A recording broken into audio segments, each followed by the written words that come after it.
আসসালামু আলাইকুম, সবাই কেমন আছেন?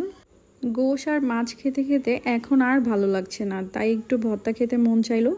তাই সব কিছু রেডি করে আমার শাশুড়ি মাকে বললাম, আম্মু আপনি একটু ভর্তাটা মাখান। আমার শাশুড়ি মায়ের হাতের ভর্তাটা কিন্তু অনেক মজা হয়। সে অনেক টাইম ধরে ঝাল ভালোভাবে লবণের সাথে ভালোভাবে পিষে একদম গুঁড়ি গুঁড়ি করে ফেলে।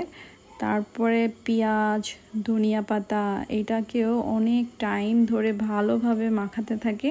বেশি টাইম মাখালে নাকি বেশি মজা হয়। তো তারপরে এর মধ্যে একটু সরিষার তেল দিয়ে, সরিষার তেলের ওইখানে আমরা আচারের তেলটা দিয়েছিলাম।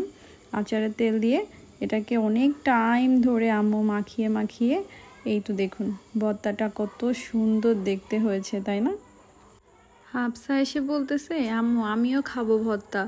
তার কিন্তু এমনি ঝাল পছন্দ না, কিন্তু সে আলু ভর্তা দেখলে হাত দিয়ে একটু একটু করে নিয়ে মানে শোষাবে আর খাবে।